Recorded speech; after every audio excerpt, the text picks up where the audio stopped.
custodian of the two holy mosques, and then ladies, gentlemen, majesties, highnesses, excellencies, and Honorable Secretary General. I always pictured that one day I would be speaking at this summit, and I always promised myself that whenever I got this opportunity, I would raise the first and foremost, the most important question about whenever in the Western countries people blaspheme our Prophet, peace be upon him, I always felt that the response from the Muslim Ummah, the OIC, I always felt it was lacking.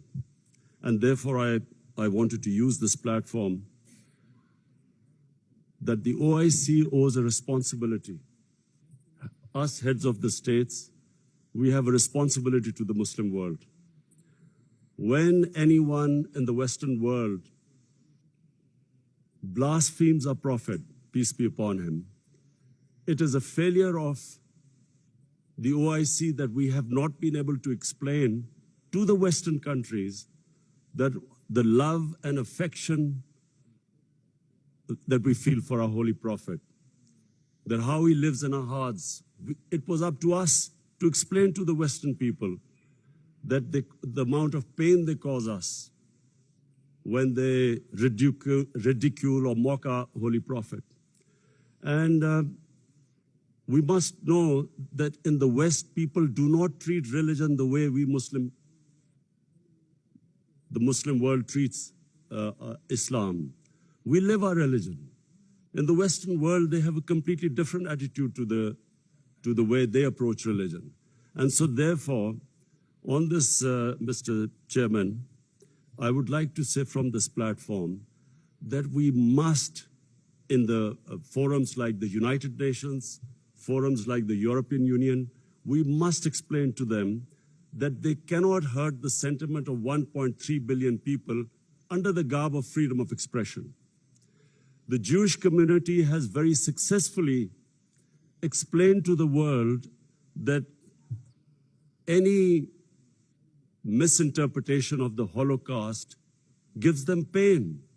And so the Western world views Holocaust with a lot of sensitivity.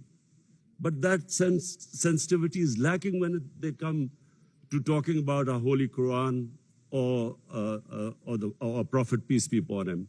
So I feel that this forum must take it upon itself to explain to the Western world through these forums what it means to us and how we love and respect our Holy Prophet. Secondly, the Western world has through ignorance, partly, and willfully, they have equated Islam with terrorism, or radical Islam with terrorism. I feel that this has done a tremendous amount of disservice to the Muslim community. Religion has nothing to do with terrorism. No religion allows killing of innocent human beings. But by doing this, two things have happened against the Muslims. Number one, it has led to Islamophobia. Whenever there is a Muslim involved in terrorism, the word Islamic terrorism or radical Islam, the moment that is referred to define terrorism, the people in the West cannot distinguish between a moderate Muslim and a radical Muslim. So the whole suspicion is raised against Muslims everywhere. This attack in New Zealand by this gunman who goes into a mosque and shoots 50 innocent people is because they cannot understand that Islam has nothing to do with terrorism. And they have this indoctrination that somehow whenever a Muslim is involved in terrorism, it's something to do with Islam. Before 9/11, 80% of the suicide terrorist attacks were by Tamil Tigers. But no one blamed Hinduism for it, and quite rightly, because religion had nothing to do with it. It was a political struggle. When the Japanese in the Second World War indulged in kamikaze pilots who blew themselves up on American ships, but no one blamed the Japanese religion for it.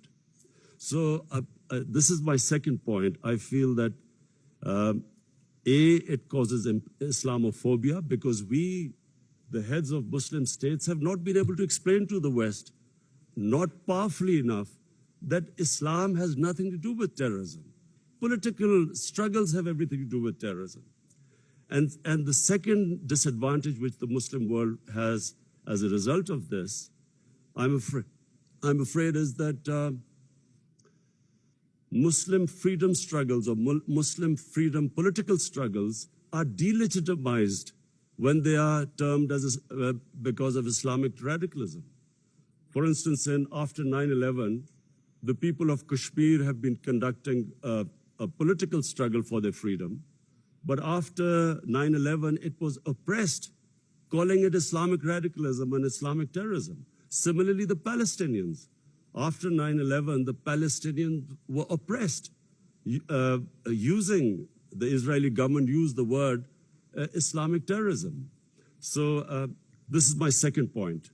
I feel that from this forum, we must take a stand. We must de-link terrorism with Islam. My third point, Mr. Chairman, is about the Muslim world not paying much attention to science and technology. We have an organization called ComStech. I feel that we are on the verge of another industrial revolution with artificial intelligence and blockchain, new technologies coming in. We must not be left behind again. And I feel that we as a Muslim world must spend more of our resources in strengthening ourselves in this field. We must pay more attention to education, to quality education, to universities. Despite having all the resources, I'm afraid we lag behind. And I think from the OIC platform, it would be a good opportunity for us to concentrate on spending more on science and technology. Finally, Mr. Chairman, I would like to say that this is 50 years of OIC, and we all must again reiterate that how this organization came was because of the Palestinians being deprived of their homes, their rights, their human rights, their democratic rights. And so we reiterate again that there is no solution but a two-state solution in Palestine. East Jerusalem must become the capital of for the Palestinian people. And the Golan Heights must be returned as the 1967 borders, which all the international conventions, the United Nations resolutions say so. Similarly, I feel that in Kashmir, the people of Kashmir, again, have not been given their right to self-determination, as was guaranteed by the world community in 1948 through a UN resolution. The people of Kashmir recently have suffered a lot of oppression, and I do feel that us as a body, the OIC, must stand with the oppression that is going on in the Muslim world. I finally want to thank again King Salman bin Abdulaziz Al Saud for his great hospitality. I especially want to thank we had the great opportunity to go into to visit the Rawza Rasul in Medina yesterday, and from me and my delegation, we want to say that it gave us the greatest happiness and pleasure to be able to visit the mosque. Thank you very much.